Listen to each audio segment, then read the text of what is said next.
Hey guys, welcome to HipHughes After the Bell. It is an historic day in the United States of America. Obergefell versus Hodges is the Brown versus Board of Ed for the gay and lesbian community, as the Supreme Court has, in a sense, legalized gay marriage in all 50 states. So we're going to take a look at the court case. We'll take a look at a little bit of the dissent written by John Roberts, although there are 4 dissents.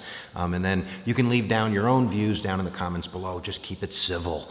So basically what happened is Obergefell represents the gay couples and Hodges represents the state of Ohio as the health director, but there are actually numerous gay couples in this lawsuit and numerous states, 4 states to be specific, although there were 14 states that had currently up to this day denied its gay citizens the right to obtain a marriage certificate. So the court makes about 4 or 5 arguments written by Anthony Kennedy, the swing vote, who wrote the majority decision, and he first kind of looks at the respondents' main argument. And one of their main arguments was the idea that if you legalize gay marriage, if you force this upon the states, and it is a reserved power, according to them, states regulate marriage, it's not in the Constitution, then you will, in a sense, weaken that institution. And what the court says is that not only will we not weaken the institution, but if you look at the petitioners, the people that are suing for this right, they value this institution highly. They want this institution. So by us granting them the right to participate in this institution, you will be broadening it, you will be expanding it, you will be strengthening it. The court then goes on to say that when we look at these types of issues using the 14th Amendment, no state shall deny its citizens equal protection and due process, that although we do look through the eyes of tradition and history, we also are sometimes kind of illuminated by the discoveries of new generations of new freedoms, and that we have a duty as a country to investigate when these new freedoms seem to bump up against how we're currently viewing the Constitution. The court then goes through some judicial precedent, which they're going to use as the backbone for this decision. One of the big cases is Loving versus Virginia in the 1960s, when the court said, look, in the 1960s, many states viewed marriage through a racial lens and were denying their citizens the right to have an interracial marriage. And we intervened. We came in and we said, marriage is so fundamental. It's such an individual and personal decision that you don't have a right to deny that liberty. And they invoke the 14th Amendment to get that done. And then the court goes on to say that although this was, between opposite sexes, the court has also expanded the definition of liberty for gay Americans in court cases like Lawrence versus Texas in the 1990s. And they basically take these 2 court cases and Griswold versus Connecticut, which is about privacy and allowing kind of this idea of freedom of association and the state not getting involved in what adults do. And that when they combine these court cases and the view that this new freedom is critical to liberty for gay Americans, that they're going to use that as the justification for creating a new precedent, a new rule that states may not, cannot constitutionally deny their gay citizens not only the right to obtain a license, but to recognize other licenses from other states.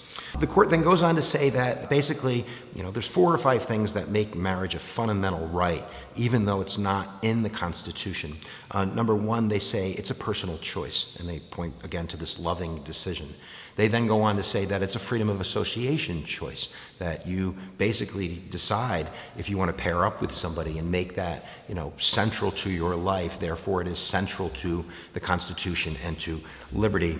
It goes on to say that it also has this effect by having states deny its citizens the right to gay marriage, the effect of stigmatizing children, that children who are in families with gay parents are being viewed as lesser. Their families are less than other families that are being recognized by the state, and that this is having psychological impacts, not unlike what they did in Brown versus Board, and when they said that segregation, no matter how equal you think it might be, being separate, has psychological effects on children, and that the court has a duty to address that. And then it goes on to say that, marriage is basically, fundamental to the social order of the United States. There's so many benefits that come out of marriage, tax benefits and property benefits and hospital benefits and all that kind of stuff, that it becomes a central right. And that although the Constitution doesn't say marriage, the 14th Amendment is now being invoked with the spirit of liberty.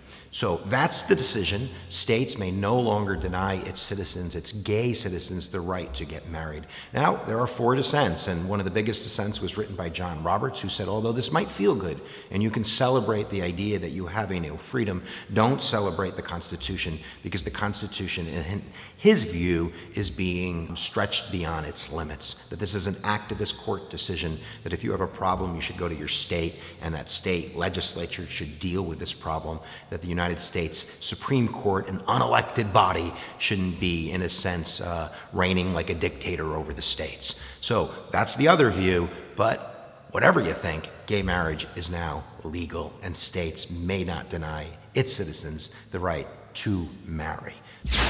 One more thing, because someone's going to leave the comment down below. This does not mean that the conservative, Church of the Baptist ministry has to suddenly start marrying gay people. We're talking about state licenses. So just like a Catholic church has the right to deny a divorced couple the right to remarry, if a church doesn't want to marry gay individuals, that's a private organization. They're not going to be forced to.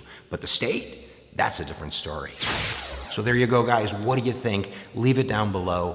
So there you go, guys. If you haven't subscribed, you can click that button right there and subscribe to HipHughes History, where we put out videos every week, and they're fun and they're free and they're focused. And where attention goes, energy flows. Thanks for listening, guys. We'll see you next time. You press my buttons.